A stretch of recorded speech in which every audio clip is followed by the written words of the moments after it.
and you guys start forming a plan to retake the city. Sure. What was the tavern called? Defender's Heart. So you guys made a plan to go to the Defender's Heart and wait for this to all blow over.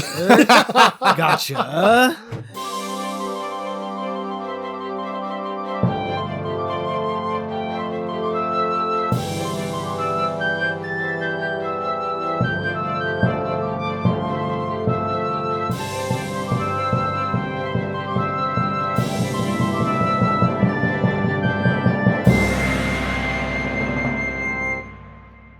Hey there, and welcome to a special Tabletop Spoiler Guide, where we are going to talk about an adventure path, specifically Wrath of the Righteous.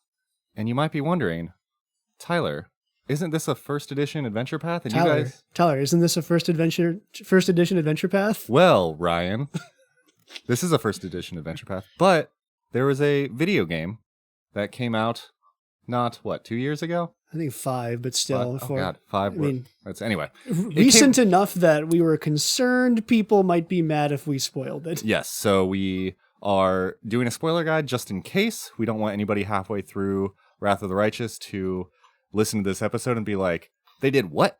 So if you are currently playing through it, feel free to skip this episode because we are going to specifically talk about the video game and some of the differences between that and the adventure path. And you might also be missing a voice. Unfortunately, Sam is out of town today. So to fill her shoes, we needed not one, but 2 guest hosts. With us, we have friend of the pod, Chad. Hello. Yes. And other friend of the pod, Charles. It works out because each Chad and I only have one leg. with combined, your power, with Chad and Charles's power combined, you create one Sam. I don't know. We fill out one dynamic set of high heels. Yes, that's the way to do it. So before we dive in, and today is actually going to be hosted by Chad, who is playing the game. I am terrified. We're throwing him in the deep end, hosting his first show that he happens to show up on. It worked for Sam, but don't expect him to come back. No. So before we get in that, so Chad or Charles, whoever wants to go first, tell us how long you've been playing tabletop role-playing games, and what is your favorite character you've ever built? I have been playing tabletop role-playing games. This is Chad, by the way. For at least 10, maybe 11 years. Don't look at me. I don't know.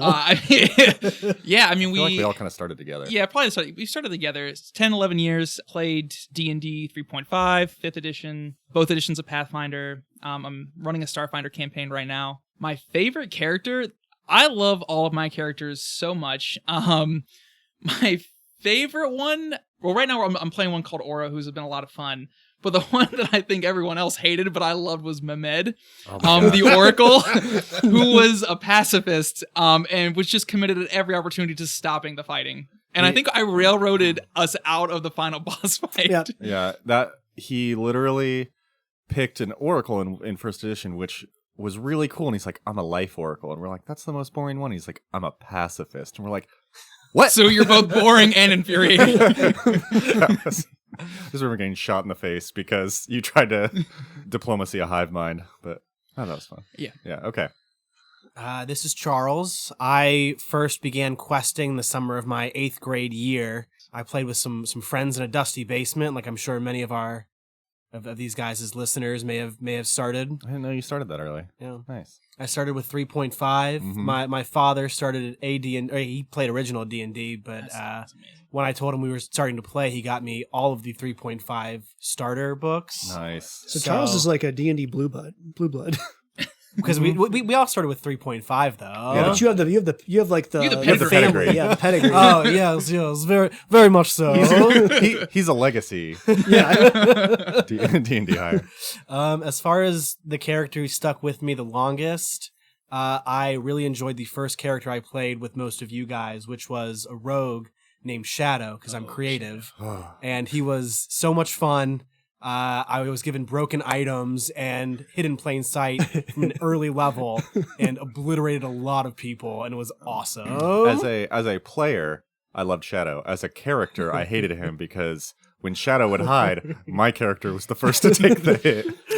And this was because the DM, me, was furious with Shadow, so I would take out my rage on Tyler. It was fine. We made it work. I learned a lot of lessons with him, including don't loot the bodies before your cohorts can also see. It's a dick thing to do. The best part was when people would get so angry at you because they're like, Shadow's stealing all the loot. And Chad's like, roll a perception check. And we roll and we're like, we don't see it. They're like, nobody sees it. But somebody fix it. And they're like, Tyler, why is your character oblivious? I'm like, he just gave me a decent amount of money. I didn't know that he took 50% of it. It was fine. It was all down to it was some cloak that I had gotten from Shad. The collar of Umbral Metamorphosis. I will never Exactly forget that item for the rest of my days. Yeah. DMs do not use it. I don't remember. And then, but yeah, one more thing before we get in. Usually when we record the episodes and spoiler guides, we're usually recording them one after the other. So the spoiler guides will sometimes have references to the episode. In this case, you will find 0 references to the Mendev episode because we have not recorded the Mendev episode. As of Sam right now. is the host for the Mendev episode. Sam is hosting, and she is in Louisiana right now. So we're doing this a bit out of order, but it'll still be a fun time. So Chad, go ahead. All right. So this is going to pick up, the second the game picks up after the 4th Crusade.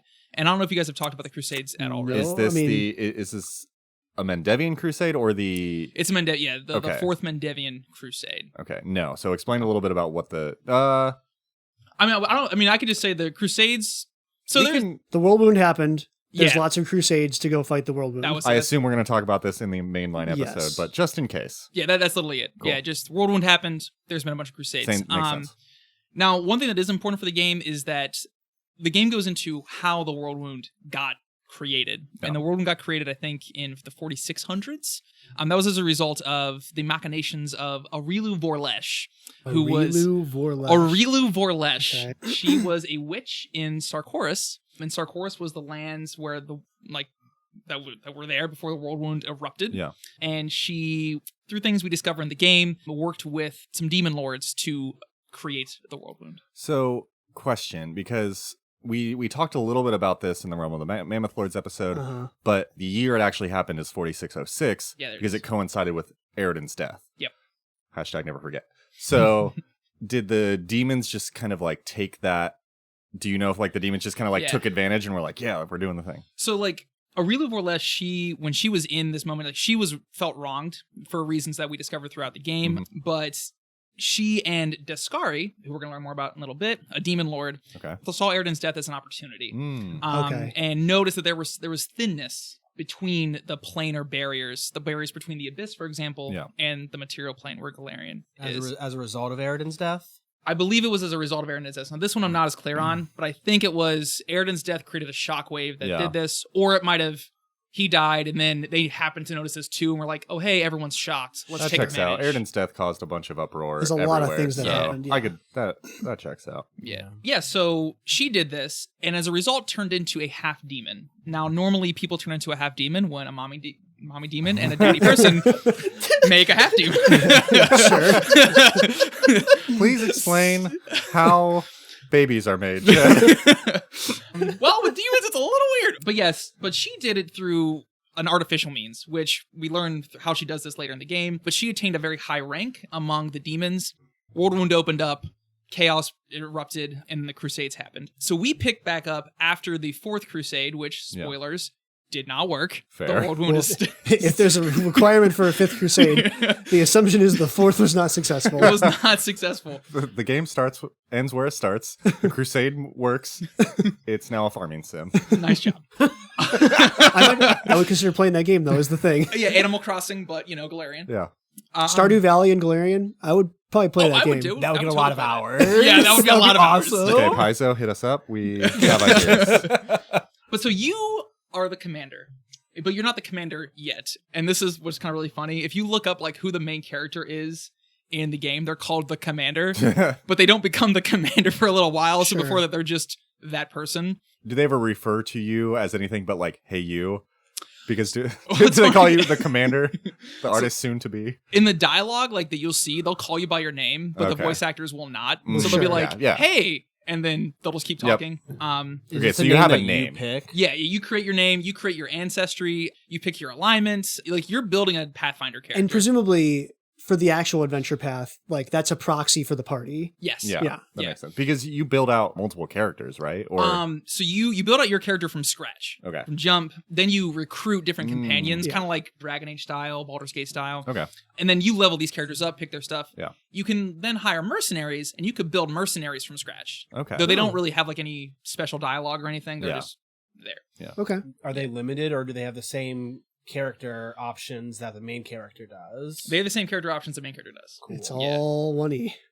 Yeah, so like it's really, really cool. I made Oro in the game, Yes. which was great. I made a Chilaxian lawful. I started him off as lawful neutral, though he very quickly became lawful evil. That happened. Yeah, and so I made him there, picked his background and everything. It was all very Pathfinder-esque. So yeah, so you make your character and you wake up. Okay. And you are unconscious in the city of Canabres. And Canabres is a city on the very edge of the Worldwound. Sure. Ooh. Yes. Sure. Great place to wake up. Great place to wake up. They're having a festival. Oh. Because like demon activity has been pretty low recently. Fourth Crusade happened, it wasn't successful, but Canabres is fine. It's got the Ward Stones. Now the Ward Stones are these magical artifacts that prevent demons from just entering the city. Demons can teleport, do all kinds of magical stuff. The Ward Stones are one of a handful of relics that protect the city. That's awesome. Yeah. It was, wasn't it? It was nice. Awesome. Can I ask a question? Yeah. So it's on the edge of the Worldwound. Yes. Does that mean like you wake up and in your backyard you see the affected ground, or you're like in a forest close nearby? Like how direct is it? The impression I got was like it was like nearby, and we get into like map management and stuff like later in the game, Okay. and it's like I was about to show something in my hands. Listeners, you can see my hands, This right? is a very good audio visual aid for an audio medium. But yeah, it's not like, you step out the gate and then there's just blight. Your backyard is the wound. Yeah, it's just like it's a gradual descent into abyssal energies. Okay. Okay. Yeah. It's probably a day's walk. It's close. Yeah, it's a like day, probably the first habitable place outside of Yeah. the Worldwound. Yes. Okay. Yeah, that makes sense. So you wake up and there's like a festival going on, and you are just unconscious with no memory of how you got there. Great. You people are all around you, all these faces. They're asking you what's going on. Some of them are potential companions that you'll make later on in your journey. You meet the kind of the prelate of the city, Prelate Holrune, who is very, very hyper lawful neutral and kind of demands like what the ruckus is. And then you meet Terendelev. Terendelev, which we're going to learn in a little bit, is a silver dragon. Yes. Nice. Yes, she is an adult silver dragon, and she sees you, and she offers you healing aid and helps you get back and get back to consciousness and stand up and kind of say, hey, are you okay? Like, what help do you need?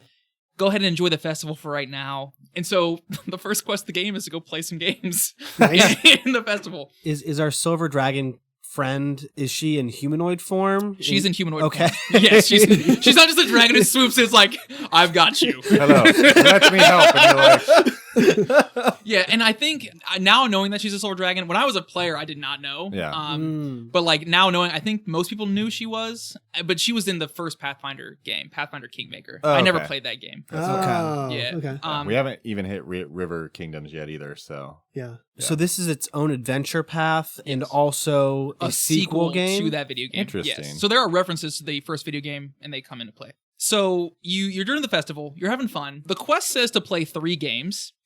After the second game, everything explodes. And the quest just goes, failed. Because they failed the quest? Yeah, they failed. I think, I remember it might have been a glitch or something. Like the game has some bugs, which is ironic because the Lord of Bugs, Descari, appears suddenly in the city. He's technically the Lord of Locusts, which is shocking because the Ward Stone is supposed to protect the city from this. Yeah. So in the middle of this carnival, Descari, a demon lord, just appears, summons a swarm of locust demons and just demons of all kinds, and begins murdering everyone in sight. Great. Okay.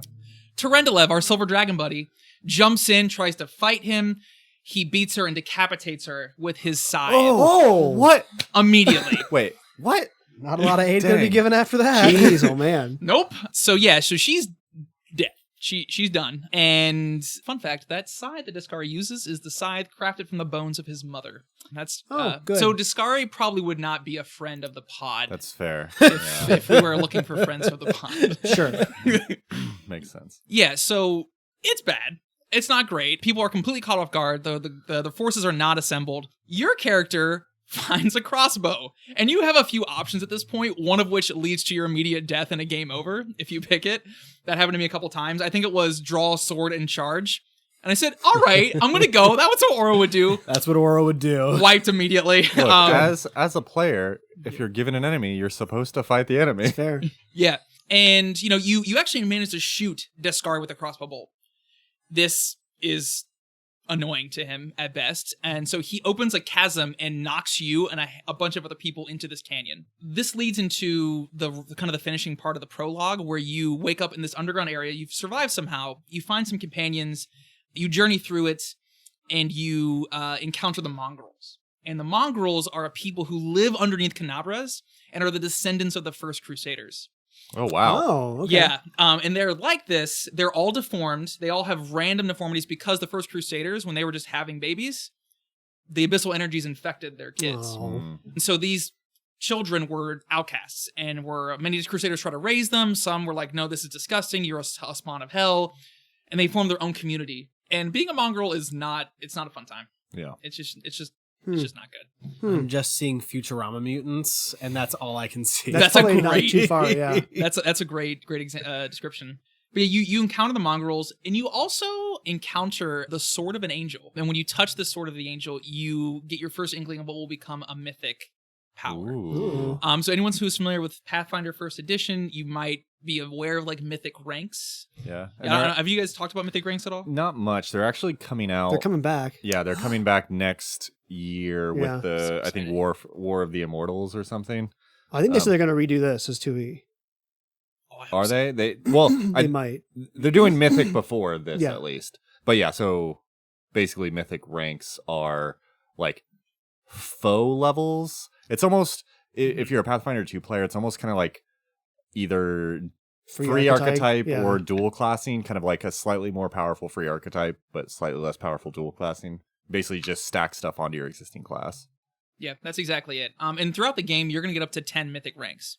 So by the end of the game, you will either have 20 levels of a class. I mean, you could multi-class and do all that stuff too, but 20 levels and then 10 mythic rank levels. Or you can make a choice and you can say, I don't want to be mythic anymore, and you can just have 40 levels.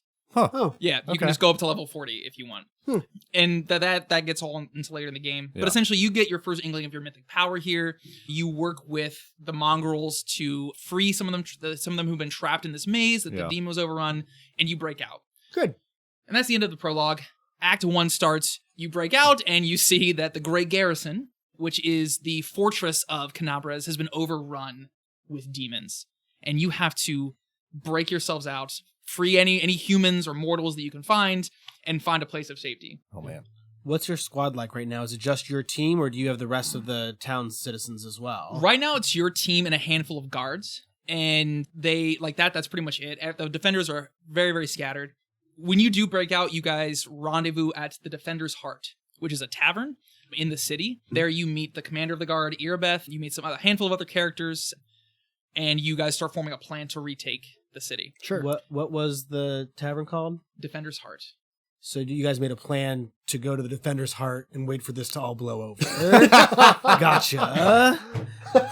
We'll go to the Winchester and all blow over. Love it. I would have loved that if that was an option in the game. I would have been like, yeah, all right, cool, we're done. What would you like to do? Grab a pint? What next? Wait for it to all blow over.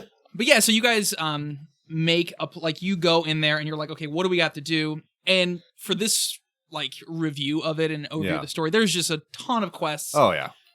I love the game. It's also a very big game. Yeah. But We're sticking high level at the tabletop let's travel take guide. high level. So there are two general things you got to do. One, you got to retake the Great Garrison. That's the symbol of the city's power. That's where the demonic forces are located. And you got to cleanse the Wardstone. because that's what's keeping the Oh, that demon. was the thing. Yeah. That was Okay. the thing. Yeah. So it got corrupted, which is why it didn't. Yeah, work. we don't know how it got corrupted. Yeah. It was what's keeping the demons out. So you do that. You gather a motley crew of characters through a variety of quests. You discover some more about your mythic abilities and such. Are these characters throughout Pathfinder lore? I don't know. They might be the adventure path. I think you probably meet some iconics. Yeah, I mean, so Queen Galfrey is definitely in there, and she's for sure. Yeah. For the companions themselves, you're actually actual party members. I don't know. Because That's a I good thought question. I know, at least in like all of my knowledge of Kingmaker, which is very little. I know like Amiri, the iconic barbarians in there. But yeah, I'm sure They're show probably up. in there. Yeah. But yeah, so you gather your crew, and once you have assembled a force, you go and try to strike the Grey Garrison. And in what becomes a recurring theme, you send a big force to distract the group, and then you lead a strike force Yes. Good. into the fortress. Good.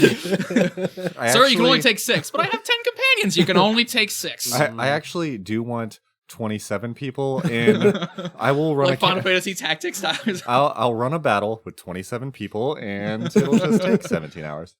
We're going to combine all of the play groups that you 3 are in into one. One giant One session. giant sesh. I mean, we Dang, kind that'd of be did epic. that with a group v group one that you That's hosted. true. Tournament. If you've never done PvP in Pathfinder 2e, it surprisingly works well. It does. Because This is the first time it's worked well. Because mechanics work well enough that you can actually do stuff and not ruin friendships. Anyway, carry on. It's really Yeah. fun. No, I mean, it's great. Also, we won a rematch in that PvP match. That's Robbed! fair. Robbed! To be Ian fair, got to do nothing! to be fair, you guys, if you One would have level won, I didn't know what to do. The adventure path would have not worked.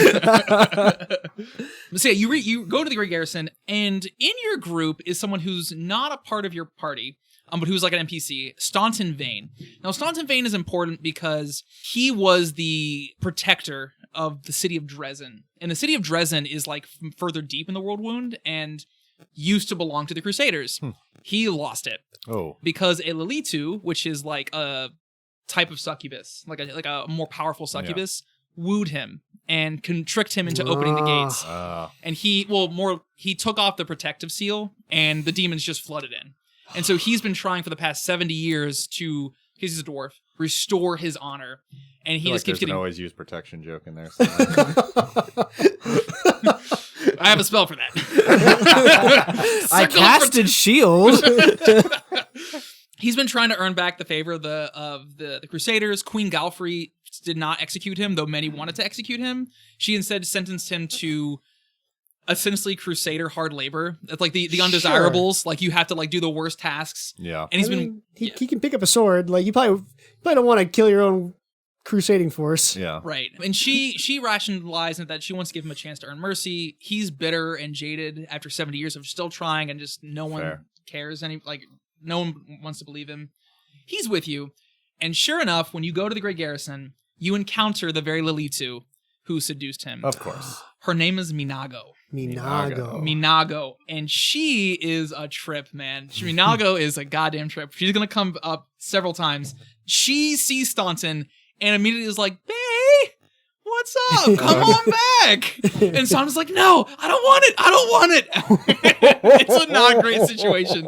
And Staunton actually does. He depending on your choices, because this is a game of choices. Yeah. You can be evil. You can be good. All the things. He might be like, no. He might be like, you know what? Screw this. I'm going to go back with her.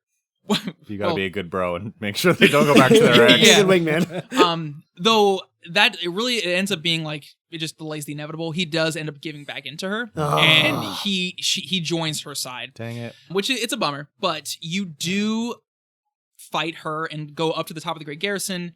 You end up learning more about your mythic abilities and going up against her. And she's a really powerful enemy. She's like 17 hit dice or something ridiculous, which was a lot for me when I saw it at level 6. I was like, what the heck is this? Oh no. Yeah. But then through the power of your mythicness, you end up like forcing her back. Nice. And Good. she and Staunton are forced to retreat, and then you come across the Wardstone. So if Okay. you're taking the Great Garrison, the demons are still fighting outside, but you are near the Wardstone, and so you try to cleanse it, and you discover something.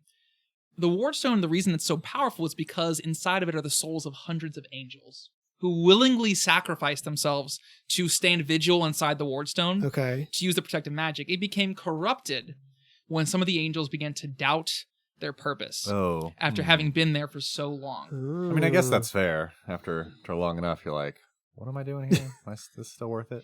So You ever wonder why we're here? I never wonder why we're here. I mean, there are 100 angel souls. They're sentient in this. Very much so. Oh. I mean, I guess you're just hanging out with 99 of your favorite bros. Yeah. Yeah. You know. Is there pizza? So we're playing Xbox again, I see. Think of all the Pathfinder you could play in 5,000 years. right. Who delivers to a Wardstone? Right. So you have several options at this point. So I, again, was playing as Oro. I will say this about the evil choices in the video game, and like for listeners, if you want to go see like actual reviews, I'll probably echo a lot of what those reviews said, but I love the game. The evil choices are more cartoon villain evil than they are like Nuanced evil. Sure. nuanced Yeah. evil. So like you'll walk up to someone and like you'll see different like morale options, and the evil one is like, I don't like you, I'm gonna kill you now, and then you just start fighting. I Cool. see no problem. So like one of the evil options for the Wardstone is like, yeah, release all the angels and destroy the Wardstone, and I didn't end up doing that, That's but fair. that's an option you can take as a player. So your conception of Oro in this campaign Right. is one of evil, but how did you resolve, the conflict of a cartoonish option with, I'm sure you're a very serious role player. You want to actually Yeah. have agency with your Yeah. character. How did you? I would like, I often found myself making like neutral decisions, or when it was available, like choosing a path that didn't really have a moral tie. Mm. I definitely made some good decisions at some points Yeah. with him too. He found some like slaves that he could utilize. He's like, yeah, okay, join me. Like, I mean, I'm going to save you from bondage. Now he had an Okay. ulterior motive for it. Yeah. Yeah. So if someone comes over this and wants to play, you can do some headcanon-y stuff to kind of make it work. That makes sense. But yeah, so rolling with the canon thing, you do end up cleansing the Wardstone. Makes sense. This completely turns the tide of the battle outside the Grey Garrison. The demons are routed, they are weakened by the presence of the Wardstone, and the Canabras is saved. Da, da, da, da, da, da. But the game's not over. Act 1 is over. You've saved Canabras, but you've won the battle, but not the war. How many acts are there? There are 5. Ooh. Whoa. Yeah, there are 5. Technically 6, but the 6 is like the ending. So yeah, at the conclusion of Act 1, Queen Galfrey makes her first appearance. Hey. Queen Galfrey, leader of Mendev, she arrived to help and sees that like you did a bang up job. Yeah. And says, "Hey, great. So you want to do the 5th Crusade?" Commander? And Yeah. you're like, sure. Right. So you go from leading a humble tavern to launching the 5th Crusade. Perfect. What better person to do that? Right. So she gathers the forces of Canabras, the remainder, and says, "Listen, we want you to go launch the 5th Crusade. First stop, Dresden, that city that Staunton Vane lost. Sure. Mhm. Get on with it." So you, at the start of Act 2, start marching to Dresden. And this is where in the game, like, there are, like, map managing things. Mhm. Like, if you played, like, games like Civilization, all that stuff, this is where it comes into play. You start launching battles with demons. Yeah. It's all cool stuff. You march to Dresden. Along the way, you learn more about your mythic powers. You learn more about your companions. You get ambushed by gargoyles. Perfect. Which is a Ooh. lot of fun. Your compatriots get kidnapped. You encounter your first opportunity to become a lich, if Ooh. you want to become a lich. Like you do. Interesting. Like you do, yeah. And then you come up to Dresden itself. And once again, the strategy is attack Dresden, commander, lead a strike force around the back. If it worked the first time. Send in the bait, run around the back. Now, the objectives of this one are kind of similar to Canabras. We need to prevent the demons from teleporting. And one thing I actually really like about the game is it tries to take a stab at what is magic actually looking like in combat. Yeah. Uh-huh. So, Ryan, you played like Total War, Warhammer games. Yes. So you've seen like they have a pretty cool take on that. Yes. In Pathfinder, teleportation is a very key ability. Oh, yeah. And the reason like the Crusaders always struggled is because demons will just teleport in, endless reinforcements. Yeah. So the goal I is guess it makes sense. Yeah. Like your supply line is 0. Like you just always have more demons. yeah, Surprise. Yeah. So your goal is to get up to throw up this thing that Staunton Vane originally took down. It was called the Sword of Valor. It is the banner of Iomade. Ooh. And you guys have talked about The Iomade. Inheritor, yes. The Inheritor, yes. So if you do this, the teleportation is nulled, the demons are weakened, victory is ours. So you go to the Dresden, you sneak in, and the fighting is fierce. You open gates, you get your men in, people die, it's crazy. You fight a Baelor. Nice. Yes. Yes, Baelor. And this Baelor is named Darazand. He is a notorious general. He is not as notorious as this one dude who is actually iconic, Karamzadeh, though you do end up messing with him at some point. But yeah, you fight Darazan side by side with Queen Galfrey. Oh, that's cool. That's sweet. Yeah, it's dope. So then you secure the courtyard, you go inside, you fight your way up, and who do you find but Minago and Staunton Vane? Come on. Yeah, and Minago's like begging Staunton, like, babe, we gotta go. Like, they're at the gates, and Staunton's like, no, I'm not gonna leave this time, I'm gonna face my fate. And he does, and he dies by your hand. You end up killing him. There's no option that I found to spare him. Sort of mission accomplished. Yeah, Drop the banner. Does she get away, Minago? she gets away. Of course. That she does that a lot. Does she Suck it fly away? She teleports away before you put the Sword of Valor down. It's dumb. I don't like it. What It's a jerk. she does it quite To be frequently. fair, if she's the one who's wanting to go away in the first place, she probably had a plan. She's like, Yeah. this guy, this scrub. Yeah, so you defeat Staunton Vane, Minago ports away, and you then now throw the Sword of Valor over the gates. This destroys the demon's teleportation ability in here. The demons are weakened, they're cut off. The Crusaders wipe them out. Perfect. Nice. And now you're in control of Dresden. Yeah. And it's great. Take that, Stanton. Staunton. Staunton. Stan. Take I that, like Staunton. Staunton, yeah. So then Queen Galfrey's like, hey, good job. Let's keep going. Let's keep this party bus going. Yeah, let's keep We're going. going to the after party. Yeah, and so then like Sorry, is Dresden further towards the center of the world? yeah, wound? Dresden's getting closer to the center of the Worldwound. It's still like on the periphery. So if you imagine Dresden like a heart, like an art shape, not of an actual heart, but Yeah. like a heart shaped that you would draw. Sure. It's like in the upper right regions of that heart shape. If the Worldwound center is in the center of the Okay. heart. Cool. Okay. So yeah, you get up to Dresden. You're now in charge of Dresden. Queen Galfrey's like, listen, you're the knight commander. Go to town, start like wiping out the demon armies in the land, start taking back our old outposts. You start doing this. People from all over start hearing about you, and start sending like missives. So you get people from Cheliax, Yeah. from Taldor, those arrogant people. I was going to say different. And Doran emissaries arrive. A devil from Asmodeus arrives. And it's like, Perfect. yo. I don't like demons. Yeah, I hate demons. To be an enemy of my enemy is my friend. Well, and they literally, yeah. And so for me, Oro's like, I'm all about this. I love this. This is great. Yeah. Because my Oro is different from the campaign, is like still very much with the Asmodeus. And so the devil shows up. He's like, hey, hail Asmodeus. He's like, hail. Yeah, this is great. Do you get to adopt these emissaries as companions? Some of them you can't. They do end up become companions, but more importantly for you personally, they'll open up mythic paths. So the devil, for example, says, hey, listen, if you will let me make deals with your soldiers to grant them more power in exchange for their souls, I will help them and make them make better soldiers for you. And Oro was like, Great. Sounds like a great. deal. I love this plan. My paladins were a little upset, but Yeah, they're fine. they're fine. Do you have to manage relationships between your camp members? You do. Events will pop up, and like this is where it gets away from traditional Pathfinder like combat and gameplay Yeah. mechanics into more like relationship building and all that. Yeah. Act 3 is probably the biggest, most time sinky part of the game. Long story short, you start learning more in this act about Arilu Vorlesh, the architect of the Worldwound, Sure. she who opened it up, and this dude named Xanthir Vang. Xanthir with an X, because That's he's a name. edgy like I that. like it. Ooh. Yeah. And so essentially, Arilu, you learn some more stuff about how she opened the Worldwound, about how to close it, too, about how she turned herself into a half-fiend. Yeah. For Xanthir, you learn that he's been creating super demons. Ooh. Oh. They're called mythic demons, but I call them super demons. I thought that was fun. And they're like demons, and their defining characteristic is when you kill them, they pop right back up for one more go-around, which was... They just ripped off Orc Ferocity. I was going to Get say, outta isn't that here. just Orc Ferocity?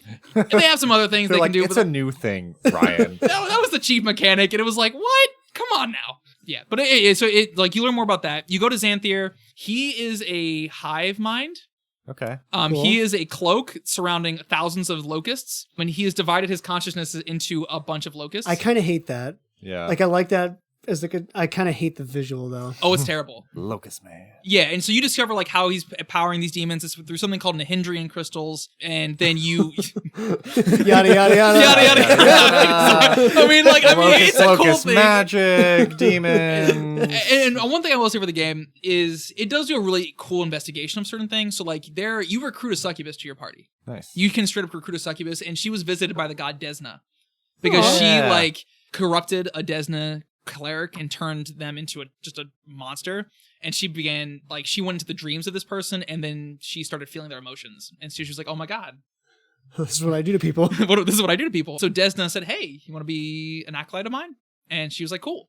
So like there are often examples of like demons and creatures that are evil in Pathfinder 1E, like doing things and being like, oh, like I have more to me than that. That's really cool. Cool. Yeah. So it was cool. So like with Minago, like there's a inclination that she might have felt something akin to love for Staunton. Yeah. I mean, it was all kinds of toxic, but yeah, Xanther reveals that, hey, so there's a portal to the abyss nearby. And my character was like, well, where's Xanther? He said, well, in Dresden. I said, but that's my city.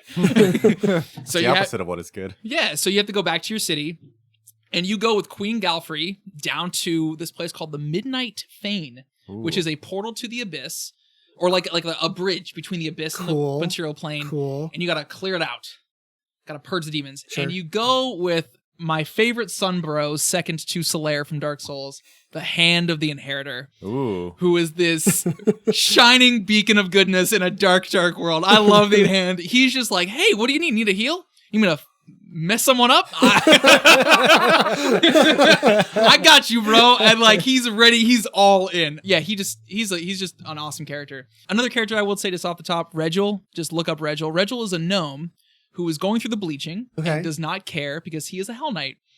And that's kind of cool. That's really cool. Yeah, that's pretty cool. Regil is probably one of my. There's a lot of cool companions, but he is a dope companion, and he and Oro gelled immediately. It was a great mix. So yeah, you go to Midnight Fane, you clear it out, you find Darazan, the Baelor you beat before, who had retreated. You kill him. You find Minago, begging Darazan to leave with her, and Darazan's like, no, and she's like, okay, and then she teleports away before you can kill her. Dang it. I think it just goes to show that, like, men are the real emotional ones when it comes to leadership. Minago was like, listen, we do not have a chance here. She is like, here is the tactical situation. The man's like, bet. I want to use my sword. Just let me be a man. I want to die. Just let me die on this one. But yeah, so you do this, and then Queen Galfrey does a real not cool move. Oh no. She gives you an evaluation on your performance as the Knight Commander. You need your mid-year review, Chad. How are you going to improve? And Did you meet your goals? Well, it was really cool because like Oro definitely like he scored high on effectiveness. Like she was like, listen, you purged pretty much everything you could in that time span. Low on morality. But then you're like, but you left several companions to like several like elements to die, and Oro was like, but I needed to win. Sure. So she said, I'm stripping you of your command. What? Yeah, she strips you of your command and says you're gonna go on a special mission through the rest of this portal directly into the abyss. Do you know if this is something that would happen regardless of how you scored? I'm pretty sure it would be, though I think Oro deserved it. I imagine it's like, you did poorly, here's a redemption mission, or you did very well, you're the only person who can handle this mission. Right. There's also like a think, so like with the thing, Queen Galfrey does reveal that she has ulterior motives. There is like an evil side to her that she does reveal, which is not so cool in the game, where like she, I think, is a little jealous of the commander's success. Yeah. So there is that angle to it as well, but in general, it would be something like that. But yeah, you go through the abyss, and then you encounter the city of Alushanira, which is the capital of the Midnight Isles, and is ruled by Nocticula. Oh, who is a good name. Yeah, Nocticula, the queen of the succubi. The first succubus in Ooh. Yes. Somebody on the YouTube comment was like, when are you guys going to get to Nocticula? And we haven't got it. Oh, Nocticula is fun. Yeah. She is awesome. She essentially has the highest kill count of demon lords, like any other demon lord. Nice. The Midnight Isles are floating islands of abyssal energy made from the corpses of demon lords she's killed. Yes. That she just lets run. That is metal. So yeah. metal. Oh my God. Yeah, you don't mess with Nocticula. So yeah, you go to Alushanir, which is her city, and she's like, hey, I want to make this the trade hub of the abyss. Wait, so she's just like cool with you? I mean, yeah, like Well, I think canon, she ends up, she's technically good. Yeah, so she Goodish. Yeah, so like the people, like the main demon lords who are antagonists, it's like a triumvirate as much as a triumvirate can exist between demons. Descari, Locust dude. This guy named Baphomet, who is like a minotaur, and is always all cunning, and then Nocticula. And they've been working together to do this stuff. You show up in the city, and Nocticula doesn't really care. She's more intrigued by you than anything. Sure. But in the game, you have to work your way up the ranks of the city. And the city works as a city of demons would work. There is one law, and if you can kill someone, do it. Cool. And might makes right. And so you do that, you end up actually getting into the good graces of Nocticula, and she's like, okay, I mean, yeah, you're pretty cool. You know, in fact, I'll even help you out. Your kill count's pretty high. I like the cut of your jib. I just need you to do some errands for me. So I need you to go kill Hepsamira, which is the daughter of Baphomet. Cool. Yes, he was my ally. I don't care about him anymore. And then I need you to go kill Baphomet. Cool. By this point, you're like level 15, level Yeah. 16. So you're regularly dealing with people who have like ACs of 60s. Yeah, you can make some stuff happen. Yeah. Yeah. So you go do that, you know, yada yada. You go kill a demon Yeah, lord, that's fine. and you have to fight your way back to the end of Act 4 is with you essentially defeating Baphomet and Hepsamira, or fighting with them, and then you make your way back to Act 5, which the Act 5 is in the adventure path and in the game is called the City of Locusts, because things have gone poorly since you were gone. When the commander is not commanding, stuff hits the fan. Yeah. And so a lot of plot details come about, and like your mythic path, like options really come to the forefront here. A lot of choices depend on your mythic path. Yeah. But essentially, like, you have to clean stuff back up again, and then you have to go take the fight directly to Dascari. You do so. You learn, like, that you have a direct connection to Arilu Vorlesh, and that the soul of her unborn child, the soul of her child is actually within you, and that you were an attempt to revive it. Huh. It's Sure. super complex. Checks out. But you go to the City of Locusts, you fight up to Dascari himself, and you slay him, and using the magics of Arilu herself, close the Worldwound. You then have to fight with Arilu and defeat her. I use your magic. Now I kill you. And then you win. Fifth Crusade wins. Well, then you die, and then you Oh. get judged by Pharasma. Oh. Oh, that's Yeah, that's you actually meet kind of cool. at the end of the game. You meet Pharasma, and she judges your actions, and then you make choices based on your mythic path. What happened to Oro? So Oro actually turned into a devil. Oro That turned. checks out. I was love gonna that say, for I him. mean- Yeah. That's I not love your yeah, journey. so- Yeah, but we talked Yeah. about that, right? So you get judged and you go yeah. to the right place. And like Yeah. it's like he turned into a devil, and Asmodeus was like, "Yo, nice job, come on in." Yeah, so yeah, it was a lot of fun. It was a fun game. That's really cool. Just that they did a good job for the game to be able to try to play any type of different character For sure. you wanted to, Absolutely. whether the evil or the good. And like, it is kind of interesting and like very fitting that where most things are like, here's where you ended on the good evil scale. It's like Pharasma literally did that. Yeah. Like, that's her whole job is like, here's where you actually ended up on the good evil scale, and Yeah. because you died. Huh. Interesting. Okay. It's Okay. an awesome way to customize it. I'm sure you could go out and find clips of what happens Oh my God, for yeah. good characters or even like differently evil characters. Yeah, and so Yeah. and so the canon ending Is the angel ending. is the angel ending. Yeah, so like that's a lawful good ending. You're an angel. It's also probably the most powerful mythic path because you're fighting demons and you're an Yeah. angel. Yeah. Makes sense. Mm. And you end up as an angel. There's a secret ending where you turn into a god. Oh. You Oh. actually use like that's what Arilu Vorlesh was trying to do. She was trying to ascend, Yeah. and you can actually like countermand her and become a god And yourself. do it that way. Okay. Yeah, but like You there like are absorb the power of the exactly. Yeah, that's what I wish Oro had done. That'd have been. I think he would have loved to do that, but he didn't. He's a devil. That's He's straight up devil. He's a where he devil. needs to be. The Yeah. only exposure to the video game portions that I've seen are the Lich Path ones. Oh Where everyone's like, hey, you keep creating a lot of zombies. Please stop. I mean, we support you fighting the demons, but like, Well, you're going to be cool, right? no, the canon is you become Geb. literally like so Staunton Vane, who you kill, you can just raise him as a lich. Be like, hey, you work for me now. And the lich you first meet, who offers you to teach you, he's like, listen, the Crusaders, they're idiots. They're not doing this right. Become a lich. You a lich. Raise some zombies. I like that idea. But some companions will leave you because yada yada yada. But I mean, Hey. come on, you know, you want to be a lich. You've got friends. There's zombies. Every enemy is a future ally. Yeah. Nice.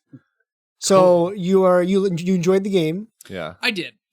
If you're looking to play it, it's a bit bloaty. I mean, Yeah. it's a big game, and it's interesting. Like playing a game with an AI DM is a bit interesting.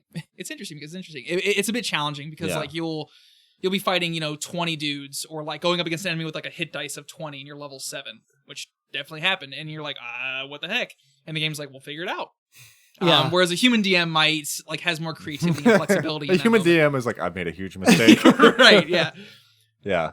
But you can usually just like reload too, like computer. You just can be like, save, yeah, like that didn't work. Try again. Whereas Yeah. if you're at a table, I'm sure you're like, Pause. Move. guys, we messed up. It didn't work. Can we rewind? Yeah. Nice. Cool. Yeah. Well, this was awesome. I always love hearing about all the adventure paths that I feel like we see the effects of, because obviously if you're looking at, 2E Galarian, the Worldwound's closed. Yeah. That's, kind of done. So it's cool to see what came up before then. and, Right. like, Yeah, what because it's called the caused it. Sarkoria Scar now. Because Yeah. it's all closed. Nice. Cool. Well, Chad, any final thoughts? It was fun. I'm glad I'm here. I can lend voice to the stories that Tyler and Ryan have told about me. And maybe I confirmed them or about not. like 84% good.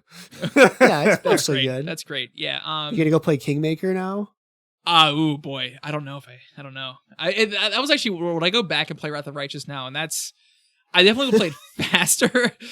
But my goodness gracious, that I was mean, a beast of a I'll look game. behind the curtain. Chad and I both have less than 1-year-old children, so I'm sure your computer time is not as. I mean, there was definitely a time where I was like retooling a build for Oro, and like my daughter was on my lap, and I was like, "Well, this is not happening right now." Yeah. This is Just not gotta gonna strap her happen. in. She's gonna be a gamer. It's fine. It was a fun game. I would recommend it if you were a fan of Galarian, especially if you're listening to this podcast and you love like the world building of Galarian. Like this game goes all in on it, and I learned more about Galarian by playing it. Nice. That's awesome. Charles, any thoughts? I kind of want to go play this game. How many hours did you put into it, may I ask? Well, Dom, turn the podcast off. Dom is my wife, by the way. Yeah, a lot. A lot of it was like me doing just what Ryan said, because I was a fool and I put it on the third highest difficulty Yeah, that's core, because that was silly, and yeah, it was a substantial amount. okay. Cool. Charles is like, I'm in. Well, substantial to Chad probably means several hundred. Yeah.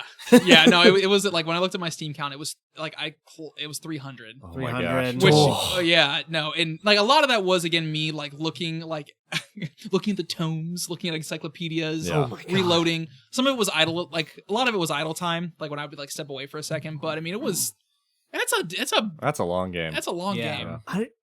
Do I have $300 in a game? I don't know. Warframe. I might have $300 in Warframe. Warframe. And then probably League if we went back to our League stats. Nope. Probably. Nope. Don't think about it. I believe leaguestats.net. Shout out to Our characters have been retired. You should put it on your League of Legends usernames so that they can look up you. Nope. No. That's an old part of my in life. In case anybody is currently judging us, the last time we all played League of Legends was 10 years ago. Yeah, So, probably a Yeah, decade. yeah, Yeah. Anyway. yeah. Cool. Well, thank you so much, Chad, for Absolutely. joining us. This has been an awesome look into an adventure path, and thanks again to all our listeners. And yeah, we'll see you next week for a new episode. Safe travels, everybody. Yeah, Oh, I never told you what happened to Minago. dang it. Yeah. Just say it. Yeah. So you kill her.